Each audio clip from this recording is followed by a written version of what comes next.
Albert Guðmundsson. Já. Róbert Garðar Kristjánsson segir já.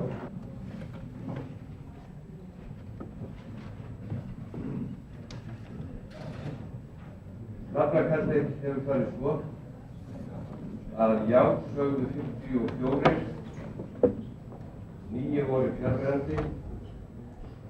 Breytingartillagan er því samþykkt með 54 og samhljóða atkvæði.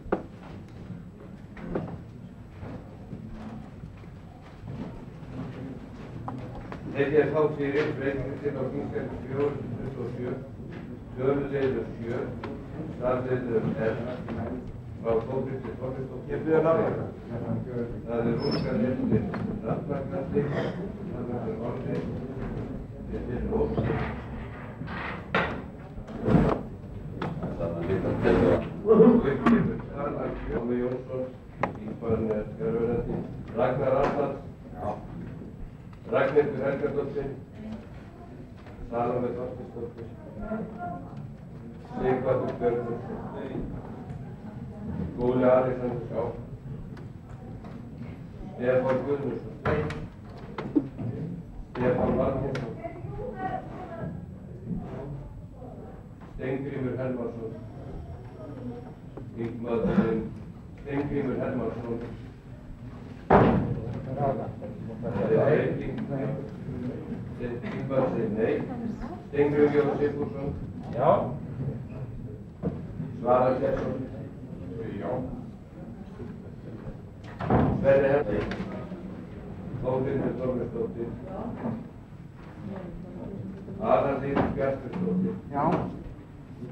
Albert Guðmundsson.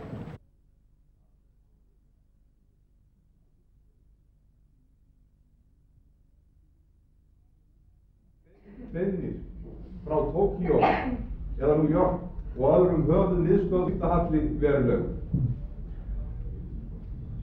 Að krónan íslenska verði eini gjaldmiðillinn í heim. Þetta þessari niðurstöðu.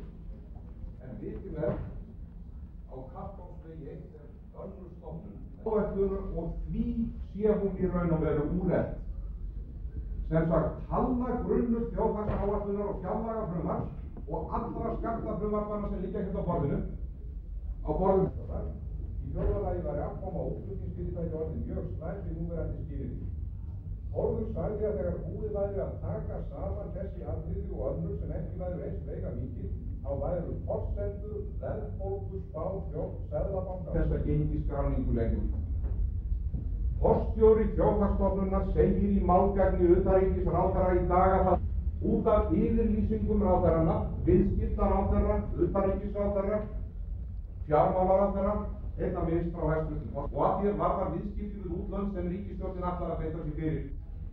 Og ég vil spyrja hæstvirtan utanríkisráðherra ráðherra í þessum efnum að það verði tafarlaust að grípa til aðgerða gegn raunvaxtaogninu eða heldur hann sig enn við yfirlýsinguna og útvarpinu í fyrrakvöld þar sem hann sagði markaðslögmálin verða að fá að hafa sín gang. Það er ekki fullreynt hvort að þau geta skilað okkur árangri. Það er alveg óhjákvæmilegt að þessum spurningum verði svarað. Stóru en fámennu landi. 1985–1986 lagði ég fram breytingartillögu við að landinu yrði skipt upp í jafnar héruð og kjördæmin eru í landinu. Það er að segja 8 talsins. Og sú tillaga var hugsun af minni hálfu vegna þess að margháttað samstarf er fram meðal sveitarfélaga á grundvelli kjördæmaskipulags í landinu og meðal við íþróttastarfsemina sem er einn þáttur af því frumvarpi sem hér er til umræðu. En ég lýsti því þá yfir og ég líku í sambandi við 3. stjórnsýslustigið í landinu. Ég er fyllilega til viðræðu aðra skipan en ég var að leggja til, það er mér ekki heilagt. En ég held að þetta eina breytingin sem að ég gerði tillögu að yrði frá því að fella þetta kjördæmaskipan, það er að segja höfuðborgarsvæðið yrði 1 hérað, Seltjarnarnesi meðtöldu og Suðurnes eða Reykjanes að öðru leyti Reykjanes kjördæmi sem ekki yrði innan tillögum um breytingu á frumvarpi til sveitarstjórnarlaga má útfæra.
Hins vegar slæmt þegar menn í hita leiksins tala með tölur sem að gefa það til kynna að ástandið sé mjög verra en það raunverulega er. Háttvirtur síðasti ræðumaður sagði að það kostaði láglaunafólki á landsbyggðinni að hitta einhverjum. Nú er mér kunnugt um það að vandi þess fólks sem býr á þeim svæðum þar sem að raforku húshitun eða staðar er mjög mikil. En húshitun af rafmagni er nú lægra en það var á öllafinn síðustu að undanskildum því síðasta. Allt þar til 1980 sé miðað við verðlag og það er sama við það vísitölu með, hvort sem það er launavísitala, lánskjaravísitala eða byggingavísitala, segir að meðalhitunarkostnaður með verðlag dagsins í dag á 150 fermetra íbúð í einbýlishúsi sem ég hygg að sé kannski sem að láglaunafólk og þeir sem að jafnvel hafa hærri laun búa í út á landsbyggðinni að meðan og einlægna að haga sínum málflutningi þannig að það sé rétt að koma í ljós. Ég veit að háttvirtum þingmanni er alvara í huga þegar hann er að nefna snögg kjör launafólks og hann er þeirra manna sem hvað annars hefur gengið fram í því að jafna og bæta kjör þjóðarinnar og þar með landsbyggðina gagnvart öðrum svæðum. En menn ekki fara að veginn mikil ekki á. Að lokum þetta, háttvirtur þingmaður, þá vona ég að við getum, og það er verðbólga sem skiptir máli. Það þegar vel gengur. Það hefur aldrei tekist í þessu þjóðfélagi að gera slíkt nema með bullandi verðbólgu.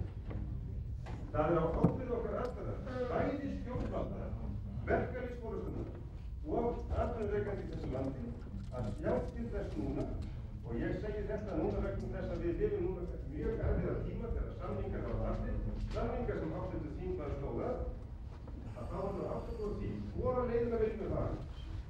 Viljum við draga saman lífskjöld sem við stöndum frammi fyrir með þeirri aðferð sem að háttvirtur þingmaður og síðasti ræðumaður reyndi að gera samningu og aðstoð fyrir að við notum hana og fáum liðsinni hennar til þess að skerða launin í landinu og við vitum það eins og kom fram hjá háttvirtum öðrum þingmanni Norðurlands eystra að verðbólgan hún gerir mannamun. Því að hún ræðst fyrst og fremst kjör þeirra sem best settir. Hún byrjar þar. Þess vegna held ég, háttvirtur þingmaður og síðasti ræðumaður, að við skulum taka okkur, við skulum vera sammála þetta, við skulum beita okkur. Álega fólks, eða þetta í landsbyggðar og fyrirsvæðis hér á Reykjanesi, að þá setji mennur fyrir að standa sig og bendi á að ef einhverjar breytingar eigi sér stað á þessum vettvangi þá blasir við þetta voðalega ástand sem við höfum búið við á undanförnum árum og síðustu mánuðum, þar að segja verðbólga.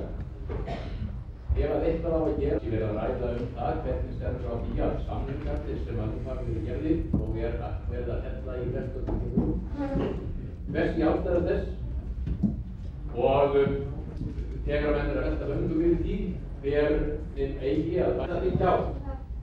Að mínu mati það að atvinnuvegunum í þjóðfélaginu hefur verið mismunað og hefur verið mismunað meira núna á síðustu missurum á stjórnartíma núverandi ríkisstjórnar og þeirra ríkisstjórnar sem áður satt en áður hefur verið. Alþingi og víðar það að sparifé landsmanna hafi verið að brenna og brenna á þessum tíma.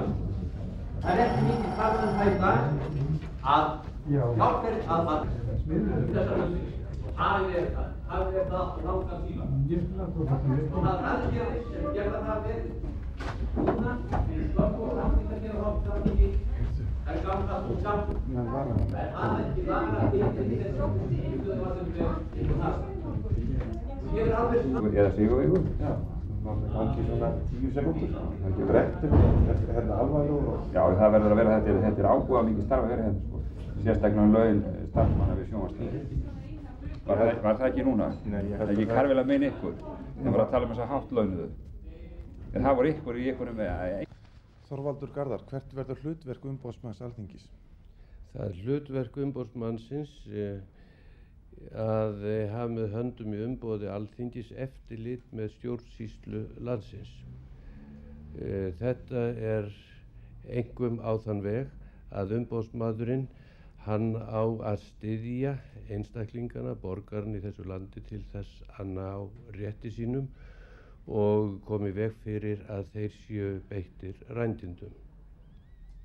Formaður borgaraflokksins segir í gagnrýni sinni að hér sé að vera að setja stofn meiri valdastofnun en til stóð en minni þjónustustofnun. Hverju svarar þú þessari gagnrýni? Ég hef ekki heyrt þessa gagnrýni fyrr heldur en þú nefnir þetta og það skal tekið fram að þetta mál, stofnun embættis umboðsmanns Alþingis, hefur verið mikil samstaða og einhugur á Alþingi. Á síðasta þingi voru setti lögin umboðsmann Alþingis en samkvæmt þeim lögum þá á Alþingi að setja reglugerð starfsemi og störf umboðsmannsins og það sem að nú hefur verið unnið að undanfarnar vikur er að undirbúa setningu þessara reglugerðar. Það hefur verið mjög vönduð málsmeðferð. Fyrst og fremst hefur það verk verið unnið af umboðsmanni Alþingis sem að þegar er búið að kjósa Gauk Jörinssyni. En forsetar hafa líka haft samráð við formenn þingflokkana þessi efni og það hefur hvergi á þeim vettvangi þar sem þetta mál hefur verið tekið fyrir við undirbúningi komið fram neinn ágreiningur. Það er líka rétt að taka það fram að ef að einhverjum þykir eitthvað að þeim tillögum reglugerð sem nú hafa verið lagðar fram að þá sýnist mér að það standist ekki vegna þess að þessar tillögur eru algjörlega í samræmi við þau lög sem að gilda. Reglugerðin verður að vera í samræmi við lögin. Ef menn eru óanægðir með hlutverk eða tilgangi með því að stofna embætti umboðsmanns, þá myndi þurfa að breyta lögunum. En reglugerðin sem að nú liggur fyrir að setja, hún á að vera sett samkvæmt lögunum. Þakka þér fyrir.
Ljótt er það sko.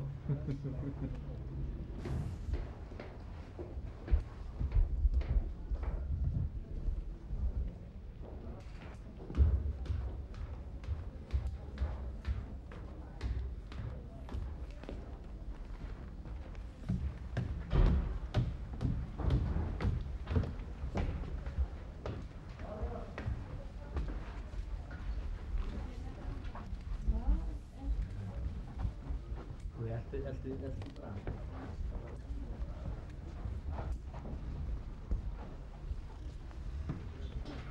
Ég verð bara Svona nú. Þú verður hann á þessu okkur? Hvað er hérna?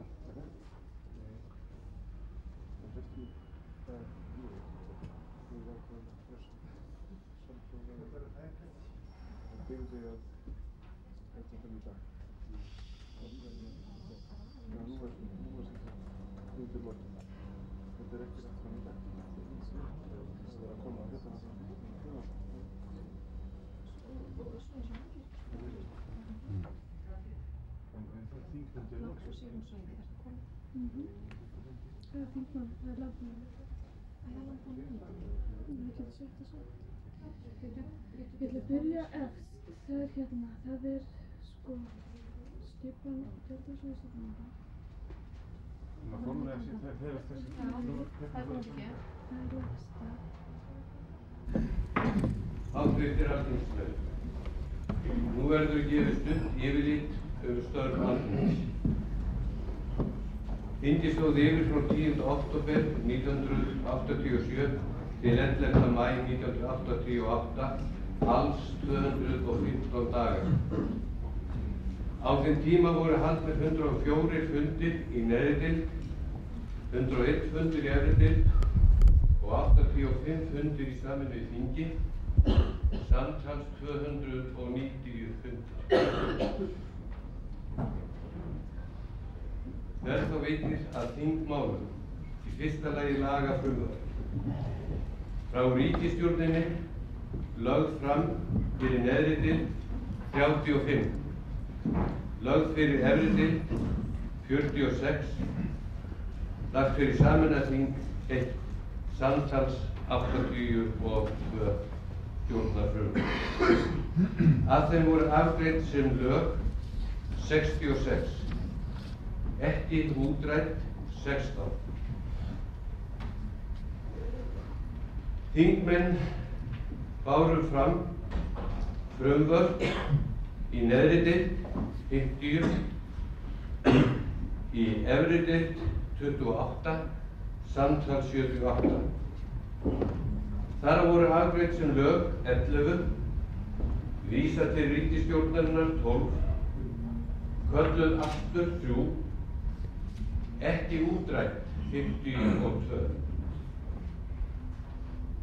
Kemur þá að þingsályktunartillögur.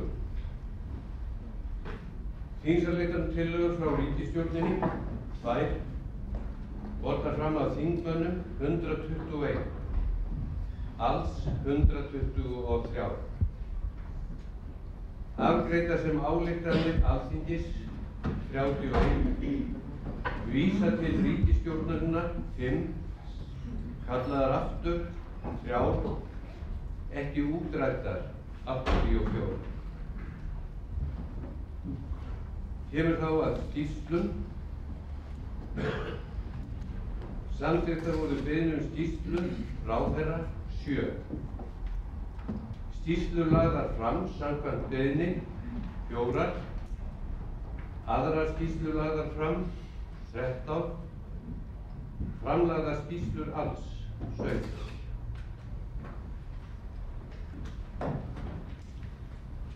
Þá það fyrirspurnir.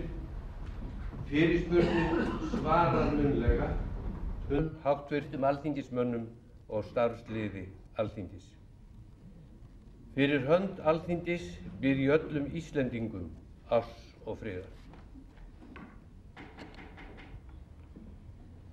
Steingrímur J. Sigfússon, háttvirtur 4. þingmaður Norðurlands eystra, hefur kvað sér hljóðs.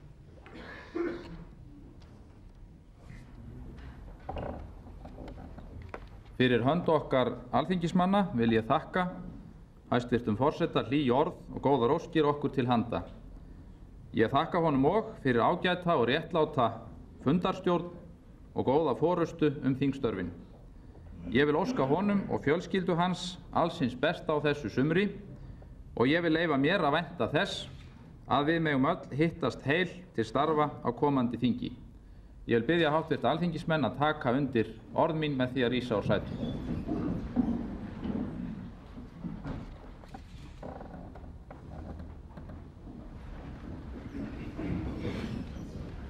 Ég þakka Steingrími J. Sigfússyni, háttvirtum 4. þingmanni Norðurlands eystra, fyrir hlý orð og góðar óskir í minn garð og fjölskyldu minnar.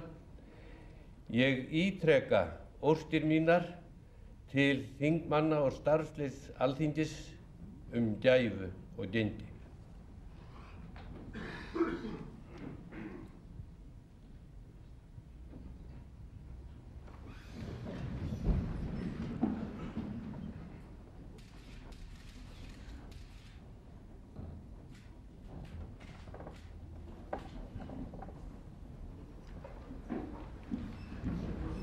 Forseti Íslands tekur til máls.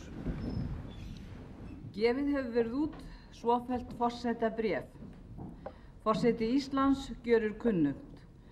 Alþingi 110. löggjafarþing lýkur störfum í dag, miðvikudaginn 11. maí 1988.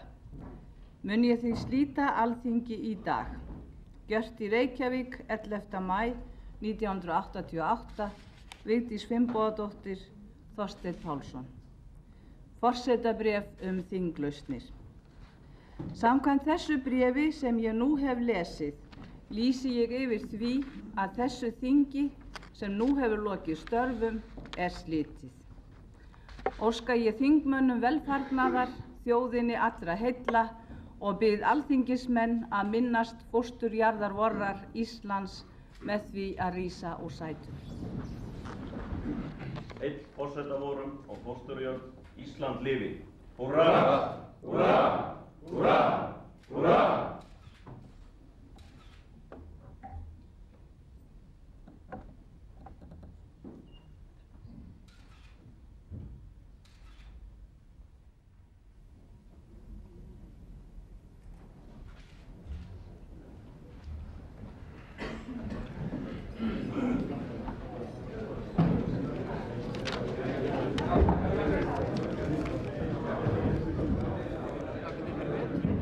Okay,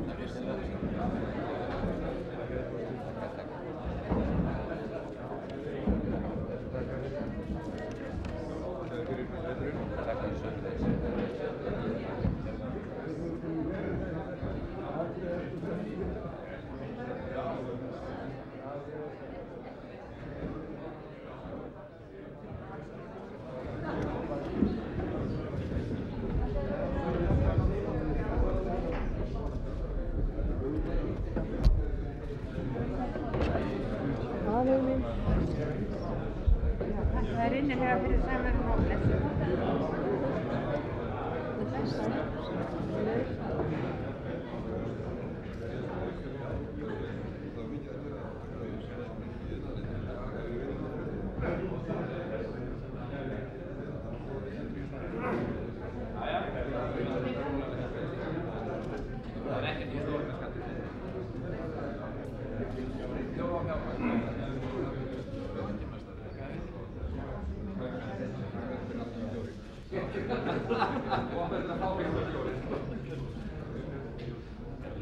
Já, það eru við hérna sem erum settir á gulltöfluna.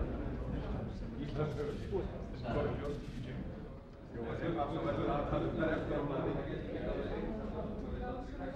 Takk að þið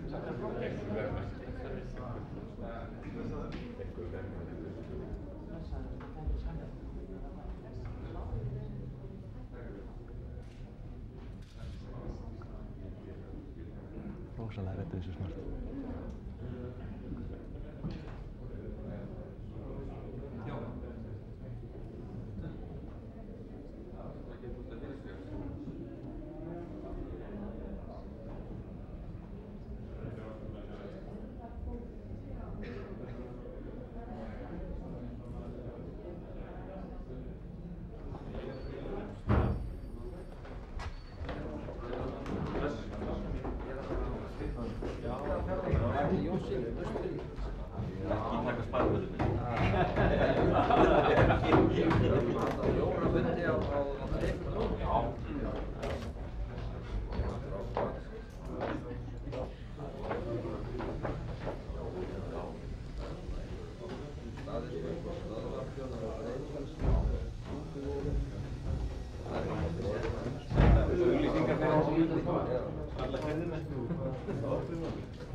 Okkur Jóni?